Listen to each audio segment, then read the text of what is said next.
मैं दुबई में एक होटल पर बावर्ची था। घर जाते हुए एक अरबी औरत रोज मुझे कहती, अगर तुम मेरे घर खाना बनाओ तो मैं तुम्हें 2 साल के एडवांस डबल तनख्वाह दूंगी। मुझे डर लगता था कहीं मेरे साथ कुछ गलत ना हो जाए, लेकिन पैसों की लालच में मान गया। वो सारी रात इबादत करती और सुबह होते ही खुद खाना बनाने लग जाती और मुझसे कोई काम ना करवाती। मेरा बहुत ख्याल रखती। मुझे उससे मोहब्बत होने लगी। एक दिन वो घर पर अकेली थी। मैं जैसे ही खाना देने कमरे में गया तो जान निकल गई। वहां मेरी तस्वीर। रोजगार के सिलसिले में दुबई आते हुए मुझे 5 साल होने वाले थे। मैं अपने घर में सबसे बड़ा था। इससे पढ़ाई छोड़कर रोजगार के सिलसिले में यहाँ आ गया। मैं एक बहुत बड़े होटल में शेफ था और मेरे हाथ के जायके, मेरे पकाए हुए खाने की बहुत धूम थी। ऐसी क्या वजह थी ये मुझे मालूम नहीं था, लेकिन फिर भी जो एक दफा मेरे होटल में आता और मेरे हाथ का खाना खाता तो पलटकर जरूर आता था। शायद मैं खाना पकाते हुए अपने देसी टोटकों का इस्तेमाल करता रहता, जो मैंने अपनी माँ से सीखे थे। मेरी माँ एक नहाया शरीफ और घरेलू किस्म की खातून थी और उसने मेरी तरबियत भी ऐसे ही की थी। दिखने में नहायत खूबसूरत जवान था और अब भी खवातीन तो पसंद बहुत करती हैं ऐसे नौजवानों को। लेकिन मैंने कभी भी किसी से कोई दोस्ती नहीं रखी। मैं अपने काम से काम रखता था। इसी वजह से खवातीन के हलके में खलूस मशहूर था और मुझे इस बात से फर्क नहीं पड़ता था। इसकी शायद कुछ खास वजह ये भी थी कि ये आने से पहले मेरे कुछ दोस्त जो पहले इन ममालिक में रहकर गए थे, इन्होंने मुझे यहाँ के हालात बताए थे। कभी भी किसी पर भी एतबार ना करना, क्योंकि ये खवातीन सिर्फ हमेशा नौजवानों को पसंद करती हैं और अपने मकसद के लिए इस्तेमाल करती हैं। इतना अरसा बाहर रहने के बाद मुझे लोगों की समझ तो आ गई थी। एक दिन मैं अपना खाना बनाने की शिफ्ट खत्म कर चुका था। वैसे ही बाहर बैठकर गुपचुप लगा रहा था कि इतना अरसा यहाँ काम करने की वजह से मेरी सबसे अच्छी दोस्ती हो गई थी और मैं अपने काम से काम रखता था, किसी की जाती मामलात में नहीं बोलता था। इसीलिए सभी मुझे पसंद करते थे। मैं रिसेप्शनिस्ट के पास बैठा हुआ था कि एक औरत होटल में आई। मैंने उसके आने को नोटिस नहीं लिया, लेकिन उसने मेरे सामने वाली मेज पर बैठकर मुझे टिकटिकी बांधकर देखना शुरू कर दिया। ऐसे कोई भी देखे तो इंसान को महसूस हो जाता है। पहले तो कुछ देर मैं नजरअंदाज करता रहा, लेकिन जब मामला मेरी बर्दाश्त से बाहर हुआ तो मैं उठकर वापस किचन में चला गया। अपने कपड़े वगैरह बदले क्योंकि मेरा टाइम खत्म हो चुका था, और अपनी रिहाइश गाह पर चला गया। दूसरे दिन रिसेप्शन पर मौजूद लड़के ने मुझे बताया कि खातून तुम्हारे बारे में मालूमात हासिल करने की कोशिश कर रही थी। मैंने उनको बता दिया कि तुम यहाँ पर शेफ हो और पाकिस्तान से हो। कोई अजीब बात नहीं थी, लेकिन क्योंकि इससे पहले भी बहुत से लोग मेरे बारे में मालूमात हासिल कर चुके थे, मेरे हाथ के जायके की वजह से पूछना चाहते थे कि मैं कहाँ से हूँ। इससे मैं इस बात को, इस खातून को भूल गया और अपना काम करने लगा। लेकिन दूसरे दिन भी हॉल से गुजरते हुए मेरी नजर उस खातून पर पड़ी। वो अपना खाना छोड़कर सिर्फ मुझे देख रही थी और इसकी आंखों में अजीब सी उलझन थी। मुझे हैरत हुई, लेकिन मैं फिर नजरअंदाज करके निकल गया। लेकिन तीसरे दिन मुझे वो हॉल में नजर नहीं आई। मुझे लगा कि उसे अपनी हमाकत का एहसास हो गया होगा, इसलिए नहीं आई। लेकिन जब मैं बाहर निकला तो वो होटल के बाहर खड़ी थी। उसने मुझे रोका और 5 मिनट बात करने की दरख्वास्त की। वो नहायत शाइस्ता अंदाज में बात कर रही थी, इसलिए मैं उसे मना ना कर सका। लेकिन मैंने इधर खड़े होकर बात सुनने की शर्त लगा दी। इस औरत ने मुझे कहा कि तुम्हारा खाना मुझे बहुत पसंद आया है, तुम्हारे हाथ में बहुत जायका है। मेरे लिए ये नई बात नहीं थी, न तो 1000 लोग ये बात कहते थे। इसने कहा कि मैंने होटल से तुम्हारी तनख्वाह पता कर ली है। अगर तुम मेरे घर आकर खाना बनाओ तो मैं तुम्हें 2 साल की तनख्वाह एडवांस दूंगी। मैं उसकी बात सुनकर हैरान रह गया कि सिर्फ घर आकर खाना बनाने के लिए 2 साल की तनख्वाह एडवांस देना चाहती है। उसने कहा कि तुम्हें हैरान होने की जरूरत नहीं है, तुम इस बात पर अच्छी तरह सोच लो, फिर मुझे अपना जवाब दे देना। मैं तो रोजाना ही होटल में आती हूँ तुम्हारे हाथ का खाना खाने। वो ये कहकर चली गई। ना उसने मुझसे कुछ और बात की और ना मुझे उसकी बात पर यकीन आ रहा था। मैंने इस बात पर बहुत सोचा, लेकिन मुझे कोई सुराग नजर नहीं आया। आखिरकार मैंने सोच लिया कि मैं इस औरत को साफ साफ इनकार कर दूंगा। 2 दिन बाद जब उस औरत ने अपना सवाल दोहराया तो मैंने साफ लफ्जों में इनकार कर दिया कि मैं जहाँ काम कर रहा हूँ मुझे यहाँ ही ठीक है, मैं ज्यादा काम नहीं कर सकता। उसने कहा कि तुम्हें ये काम छोड़ने की जरूरत नहीं है, ना ही मैं तुम्हें मजबूर करूंगी। यहाँ की शिफ्ट खत्म होने के बाद तुम मेरे घर आ जाना, बेशक उधर ही रहना भी, और सुबह खाना बनाकर यहाँ आ जाया करना। दिन को मैं खाना खा लूंगी और सुबह तुम्हारे हाथ का पका हुआ घर में और रात को भी तुम्हारे हाथ का पका हुआ घर में खा लिया करूंगी। लेकिन मुझे ये उसकी शर्त मंजूर नहीं थी। मेरे दिल में अजीब किस्म के वसवसे आ रहे थे कि औरत मेरे साथ हाथ के खाने के लिए इतनी रकम क्यों खर्च कर रही है। जब मैंने उसको साफ मना कर दिया कि ये मुझे मंजूर नहीं है, उसने कहा ठीक है तुम सोचते रहो, और जिस दिन तुम्हें मेरी शर्त मंजूर हुई उसी दिन मेरे घर आ जाना, उस वक्त मैं अपने काम पर रख लूंगी। ये कहकर उसने मुझे अपना कार्ड दिया और उसके बाद वो रोज ही होटल में नजर आती। बहुत दफा मुझसे बात करने की कोशिश की, मेरा फैसला जानने की कोशिश की, लेकिन मेरा फैसला नहीं बदल रहा था। मैंने उसको साफ लफ्जों में ही कहा कि हाँ बिल्कुल भी अपना फैसला नहीं बदलूंगा। वो मुझे बहुत मशकूक लगने लगी थी। मुझे समझ नहीं आ रही थी कि ऐसा क्या है जो मेरे पीछे हाथ धोकर पड़ गई है। वो अपनी दौलत भी मुझ पर खर्च करना चाह रही थी। अगर बात सिर्फ खाने की होती तो रोजाना होटल में आकर मेरे हाथ का खाना खाती है। अगर इसे इतना ही मेरे हाथ का खाना पसंद है तो रात के लिए पैक करवा के ले जाया करे, क्योंकि हमारे होटल में ये सहूलत भी मौजूद थी और ये नहायत आसान बात थी। इसके लिए इसे ज्यादा रकम भी ना खर्च करनी पड़ती। लेकिन वो मुसलसल मुझे तंग कर रही थी कि मैं उसके घर में खाना पकाने की ड्यूटी सर अंजाम दूं। लेकिन मेरा इनकार नहीं बदला था। अब तो मैं उसे देखते ही उलझन का शिकार हो जाता और उससे बचकर निकलने की कोशिश करता। मैंने होटल में आने के लिए पिछला दरवाजा इस्तेमाल करना शुरू कर दिया, जो सीधा किचन में खुलता था। हॉल की तरफ आता ही नहीं था। जब एक हफ्ता में उसे नजर नहीं आया तो एक दिन वो न जाने कैसे वेटर को पैसे देकर या किस तरीके से किचन में पहुंच गई। मैं भी इसे वहां देखकर हैरान रह गया। उसने मुझे कहा कुछ नहीं, बस मुझे खाना बनाते हुए देखती रही। वहां काम करने वाले बहुत से लड़के मेरी तरफ हैरत से देख रहे थे। वो औरत उम्र में भी मुझसे काफी बड़ी थी। इस वक्त तो मैंने जल्दी जल्दी काम किया और उसे साथ लेकर बाहर आ गया। मैंने बाहर आकर उसे सख्ती से मना कर दिया कि जो हरकत आज उसने की है, आज के बाद वो ये हरकत बिल्कुल ना करे। जहाँ मेरा एक किरदार है, एक नाम है, उसकी हरकत की वजह से सब मुझे मशकूक निगाहों से देख रहे थे और ये चीज मेरे लिए काबिल कबूल नहीं है। मैं उस मुल्क में कमाने के लिए आया हूँ, अपनी माँ बहनों की जरूरियात पूरी करने के लिए।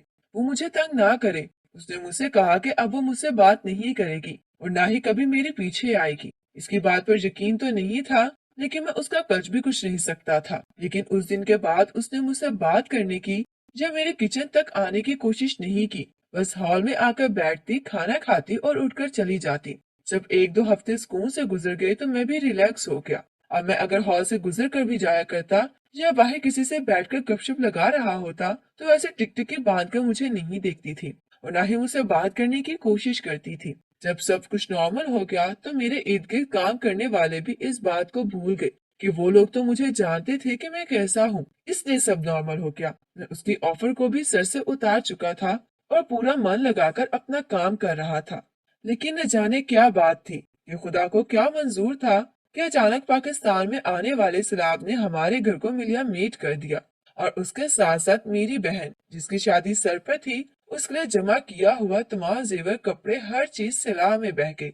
अब मेरी फैमिली खुले आसमान के नीचे थी और उनको घर बनाने के देने के लिए और अपनी बहन को इज्जत से अपने घर का करने के लिए मुझे बहुत से पैसे दरकार थे और सारे पैसे मैं किसी सूरत भी यहाँ काम करके नहीं जमा कर सकता था। माँ जब फोन करती एक ही बात कहती कि कुछ ऐसा करो कि हमें घर मिल जाए। मैं तुम्हारी जवान बहनों को लेकर खुले आसमान के नीचे नहीं रह सकती। मेरा और कोई भाई तो था नहीं, सिर्फ दो बहनें थी और मुझे भी शिद्दत से एहसास था कि खुले आसमान के नीचे उनकी जिंदगी कैसी होगी। अब मेरे पास एक आखिरी रास्ता बचा था कि मैं उस औरत की ऑफर कबूल कर लूं। मैं अभी भी हाँ या ना के दरमियान में लटक रहा था कि अचानक एक दिन बहन का फोन आया और उसने बताया कि बड़ी बहन के ससुराल वाले शादी के लिए आए थे और वो चाहते हैं हम जल्दी जल्दी घर बना ले या कोई किराए का घर लेकर रहने लगे ताकि वो लोग शादी करके ले जाएं। वो नहीं चाहते कि उनके घर की होने वाली बहू खुले आसमान तले रहे। बात ठीक थी, लेकिन ऐसे ही खाली हाथ में अपनी बहन का निकाह नहीं कर सकता था।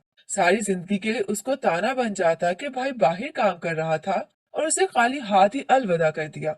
इससे जो इतने दिनों से फैसला नहीं कर पा रहा था, वो फैसला चंद मिनटों में हो गया। मैंने अपने बटुए से कार्ड निकाला और खुद पर जबर करके इस औरत के घर की तरफ चला गया। मैं दिल में सोच लिया था कि जो होगा देखा जाएगा, लेकिन कम से कम मेरी माँ और मेरी बहनें तो महफूज हो जाएंगी।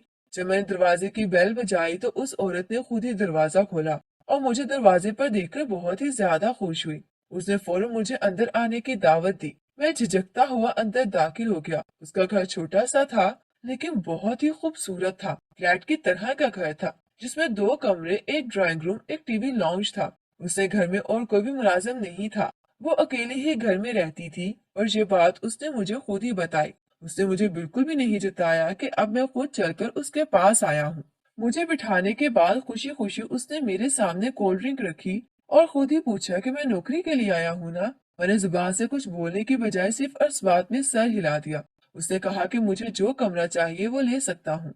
मैंने उसे कहा कि मैं यहाँ नहीं रहूंगा, मैं सिर्फ वक्त पर आकर खाना बनाऊंगा और वापस चला जाया करूंगा। लेकिन उसने कहा कि मुझे कभी भी कुछ भी खाने का दिल कर सकता है, इसलिए तो डबल तनख्वाह और वो भी 2 साल की एडवांस पर तुम्हें रख रही हूँ। तुम अपना होटल की जो नौकरी है बेशक करते रहो, लेकिन रहो मेरे पास। मुझे जब दिल करे तो जो कुछ भी बना कर दे दिया करो। मैं मजबूर था, इसलिए उसकी ये शर्त मान ली। उसने मुझे एक कमरा दिखाया और कहा कि मैं फ्रेश हो जाऊं, लेकिन मुझे तो सबसे पहले तनख्वाह चाहिए थी ताकि अपनी माँ और बहनों को भेजकर मुतमईन हो जाऊं। मैंने खुद ही उससे बात की कि उसने जो मुझे 2 साल की एडवांस तनख्वाह देने की शर्त लगाई थी तो मुझे दे, तभी मैं इसके पास काम करूंगा। उसने फौरन से चेक काट कर दिया और इतनी बड़ी रकम देकर मैं हैरान रह गया। लेकिन क्योंकि वो गारंटीड चेक था इसलिए मुझे मालूम था कि वो कैश हो जाएगा और यही मैं चाहता था। मैंने उससे इजाजत ली और उसी वक्त कैश कराकर आधे से ज्यादा रकम पाकिस्तान में भेज दी और कुछ रकम अपने बैंक अकाउंट में ट्रांसफर कर दी। अब 2 साल के लिए मैं इस औरत का गुलाम बन चुका था। मतलब वो जब चाहती जो चाहती मैं वो करने पर मजबूर था, क्योंकि उसने मुझे 2 साल के एडवांस तनख्वाह दी थी। लेकिन मुझे इस बात पर बहुत ज्यादा हैरत हुई कि उसने एडवांस तनख्वाह तो मुझे दे दी, लेकिन मुझसे कोई भी एग्रीमेंट नहीं करवाया। अगर मैं कल इस बात से मुकर जाता कि उसने मुझे कुछ पैसे दिए हैं तो उसके पास कोई सबूत नहीं था। लेकिन मेरे दिल में ऐसा कोई भी ख्याल नहीं था। पैसे भेज के मैं वापस आया तो उसने मुझे पाकिस्तानी बिरयानी बनाने को कहा। मुझे उस पर हैरत हुई कि उसे कैसे मालूम पाकिस्तान में इस तरह की बिरयानी बनाई जाती है। लेकिन मैंने पाकिस्तानी मसाले डालकर ही बिरयानी बनाई, जो उसने बहुत शौक से खाई और मैंने भी। उसके बाद रात को मैं अपने कमरे में सोने के लिए चला गया।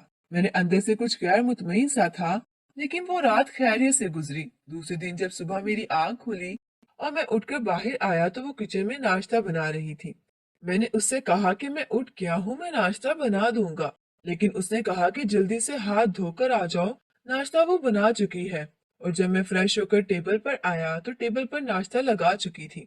मैंने नाश्ता किया और उठकर होटल चला गया। दिन भर मैं उसके बारे में सोच रहा था। फिर यही सर से झटक दिया कि 2 साल की बात है।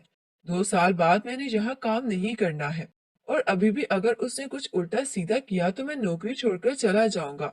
उसने मुझे रकम दी है, इस चीज का कोई सबूत तो है नहीं, इसलिए वो क्या कर लेगी। काम करने के बाद मैं वापसी उसी घर पर गया तो वो घर पर नहीं थी, लेकिन उसने मुझे पहले ही घर की एक चाबी दे दी थी। मैं दरवाजा खोलकर अंदर गया तो उसका बेडरूम लॉक था और मुझे उसकी जरूरत भी नहीं थी। रात में आ गई। मेरे पूछने पर उसने बताया कि आज मैं अपनी मर्जी का कुछ भी बना लूं। मुझे हैरत हुई, लेकिन मैंने खामोशी से पाकिस्तानी तर्ज का कौरमा बनाया और उसने वो बहुत ही शौक से खाया, क्योंकि मेरी आदत हो चुकी थी कि मैं होटल जाने से थोड़ी देर पहले उठता था और तैयार होकर होटल पहुंच जाता था। मुझे जल्दी जागने की आदत नहीं थी, इसलिए मेरी आंख नहीं खुली। दूसरे दिन भी जब अपनी मखसूस वक्त पर मेरी आंख खुली तो नाश्ता बनाकर टेबल पर मेरा इंतजार कर रही थी। मैंने कहा भी कि मुझे जल्दी उठा दिया करे, लेकिन उसने कहा कि कोई बात नहीं, यहाँ रहते हुए हफ्ता हो गया था। रात को मैं खाना बना देता, लेकिन सुबह नाश्ता वो ही बनाती और बर्तन वो खुद ही धोया करती थी। मुझे बर्तन तक धोने नहीं देती थी, लेकिन उसने ऐसी उल्टी सीधी फरमाइश नहीं की थी। मेरे जाने के बाद वो भी चली जाती। इस हफ्ते के दौरान मालूम हुआ कि वो एक फर्म में नौकरी करती है और इसकी तनख्वाह अच्छी खासी है। अब मैं तसल्ली से इस घर में रहना शुरू हो गया था और पहले तो मैं यहाँ आते ही कोई चीज इस्तेमाल करते हुए डरता था। अब वो सब भी खत्म हो गया था। वो खुद ही वॉशरूम से मेरे कपड़े उठाकर लॉन्ड्री वाले को दे देती थी। अपने कपड़ों के साथ ही कपड़े वापस आते तो मेरी अलमारी में रखवा दिया करती थी। शॉपिंग करने जाती तो मेरे लिए भी कुछ न कुछ लेकर आया करती थी। मुझे उसकी सारी मेहरबानी अजीब लग रही थी कि कुछ भी हो, मैं था तो उसका एक नौकर, और नौकर का कोई इतना ख्याल थोड़ी रखता है। जब मुझे यहाँ रहते हुए महीना हो गया और मेरी उससे कुछ बेतकल्लुफी हो गई तो मुझे इसके बारे में तजस्सुस होने लगा। क्योंकि जहां तक मैं जानता था, अरब खवातीन अपने से कम उम्र लड़कों को अपने पास रखती थी अपनी तस्कीन के लिए, लेकिन ऐसी कोई भी बात नहीं थी। ये मुझसे हंसी मजाक भी करती थी तो एक हद में रहकर। हम दोनों ऐसे रहते थे जैसे कोई अच्छे दोस्त। और मजे की बात ये थी कि वो कभी भी मुझे खाना बनाने के लिए फोर्स नहीं करती थी। कभी खुद ही बाहर से खाना ले आती, तो कभी मेरे लेट हो जाने पर रात को खाना भी खुद ही बना लेती, और सुबह का नाश्ता तो वही बनाया करती थी। लेकिन उसके दिन को हमारे होटल में आकर खाना खाना इसी तरह जारी और सारी था। किसी को भी मालूम नहीं था कि मैं इस होटल के अलावा इस औरत के घर में नौकरी करता हूँ, और ये भी उसकी मेहरबानी थी, उसने किसी को नहीं बताया था। उसकी तरफ से दी हुई रकम मेरे घर भेजी तो मेरे सारे मसले हल हो गए थे। माँ ने नया घर खरीद लिया था और बहन की बड़ी धूमधाम से शादी कर दी गई थी। अब वो मुतमईन था, लेकिन बस इस औरत के बारे में तजस्सुस था कि अगर सिर्फ इसको मेरे खाने की परवाह होती तो यकीनन वो मुझसे बार बार खाना बनवाती रहती। लेकिन ये तो कभी मुझसे नहीं कहती थी कि तुम खाना बनाओ। तो ऐसी क्या वजह थी कि ये मुझे अपने घर में रखना चाहती है, और उसके लिए उसने मुझे इतनी रकम भी दी है। एक दिन मैंने रात का खाना बनाया और उसे आवाज दी, लेकिन वो अपने कमरे से नहीं आई। मैंने जाकर उसके कमरे का दरवाजा खटखटाया, लेकिन दरवाजा पहले से खुला हुआ था। न जाने मन में क्या समाई कि मैंने आहिस्ता से दरवाजा खोला और अंदर दाखिल हो गया। लेकिन अंदर जाते ही पहली नजर जिस पर पड़ी वो मुझे हैरान करने को काफी था। मुझे यूं लगा जैसे कमरे की छत मेरे सर पर आकर गिरी हो। इसी वक्त वॉशरूम का दरवाजा खुला और वो वॉशरूम से बाहर आई, मुझे अपने कमरे में देखकर। और इतने गुस्से से वो सब कुछ देखकर वो बहुत ज्यादा घबरा गई। उसने मुझे कहा कि मुझे गलत मत समझना, लेकिन मुझे तो अभी तक अपनी आंखों पर यकीन नहीं आ रहा था। इस कमरे में एक बहुत बड़े साइज की मेरी तस्वीर लगी हुई थी। गुस्से और हैरानी की बात ही तो थी। उसने कहा कि तुम यहाँ बैठो, मैं तुम्हें सारी बात बताती हूँ। मैं कमरे में नहीं बैठना चाहता था, इससे चुपचाप बाहर निकल आया। मेरे पीछे चलती हुई बाहर आई और टीवी लॉन्च में बैठ गई। उसने कहा कि मैं अपनी तरफ की कहानी सुनाती हूँ, मुझे खामोशी से सुनना होगा। मैंने जवाब में सर हिलाया। उसने मुझे जो कहानी सुनाई वो मेरे लिए बहुत ही हैरान कुन थी। उसने बताया कि जो तस्वीर मैंने उसके कमरे में देखी है वो मेरी नहीं, बल्कि मेरे बाप की है, और वो मेरे बाप की बीवी है। मेरे बाप ने उससे शादी की थी और इस वादे पर कि पाकिस्तान जाकर अपनी फैमिली को सब कुछ बता देगा। पाकिस्तान गया था, लेकिन उसके बाद लौट कर नहीं आया। उनको उसके पाकिस्तान के किसी पते के बारे में मालूम नहीं था, इसलिए चुप करके बैठ गई। और उसने मुझे देखा तो उसे यकीन हो गया कि मैं उसी का ही बेटा हूँ, क्योंकि मैं हूबहू अपने बाप की कॉपी था। इसलिए वो मुझे इस घर में लेकर आना चाहती थी। इतने सालों से मेरे बाप के नाम पर बैठी हुई थी। मुझे तो ये सुनकर शदीद हैरत हुई, और मैंने उसे बताया कि यहाँ से वापस जाने के कुछ ही दिनों बाद एक एक्सीडेंट में मेरे बाप की मौत हो गई थी। तो उनको मौका ही नहीं मिला कि वो इसके बारे में हमें बताएं और हमारे बारे में कुछ उसे बताएं। उसके बाद मुझे समझ नहीं आ रही थी कि मैं उससे कैसा बर्ताव करूं। एक अरब खातून जो कि अमीर कबीर भी थी और खूबसूरत भी थी, उसने अनजाने में ही सही इस शख्स की जो उसको छोड़कर गया, उसकी औलाद की बहुत सी मदद भी की थी। मुझे और कुछ समझ नहीं आया, लेकिन मैंने उसी वक्त अपनी माँ को पाकिस्तान में फोन किया और उसे सारी सूरत हाल बताई। पहले तो बहुत ज्यादा हैरान हुई, लेकिन उन्होंने कहा कि जिसने शादी की थी वो मर चुका है, इसलिए जो होना था वो हो गया। अगर वो इतने सालों से फिर भी तुम्हारे नाम बाप के नाम पर बैठी है, तो वो कोई गलत औरत नहीं हो सकती, और ना ही तुम्हारा बाप इतना बुरा था कि किसी गलत औरत से शादी करता। अगर वो पाकिस्तान आना चाहती है तो तुम उसे ले आओ, मैं खुले दिल से इस्तकबाल करूंगी। यही बात मैंने इस औरत को बताई तो वो ये सुनकर बहुत खुश हुई। मुझे अब मालूम हुआ था कि वो औरत मेरी माँ थी, शायद इसीलिए वो मेरे इतने नाज नखरे उठाती थी। मैंने होटल से छुट्टी ली और अपनी माँ के साथ पाकिस्तान आ गया। यहाँ पर सारे ही खानदान ने उसका खुले दिल से इस्तकबाल किया। मेरी बहन भी उससे मिलकर बहुत खुश हुई। वो मेरे साथ ही 1 महीना रहकर वापस पलट गई, क्योंकि वो इस मुल्क में रह नहीं सकती थी, लेकिन अब उसके साथ ही रहता था, एक बेटे की तरह, और वो मेरा माँ की तरह ख्याल रखती थी। पाकिस्तान भी उसका आना जाना था। हर खुशी गम के मौका पर वो हमारे साथ शामिल होती थी, क्योंकि इसने दोबारा शादी करने से इनकार कर दिया था और पाकिस्तान की खवातीन की तरह अपनी सारी जिंदगी मेरे बाप के नाम कर दी थी। और इसकी इस बात ने हमारे दिल में उसकी इज्जत बहुत ज्यादा बढ़ा दी थी।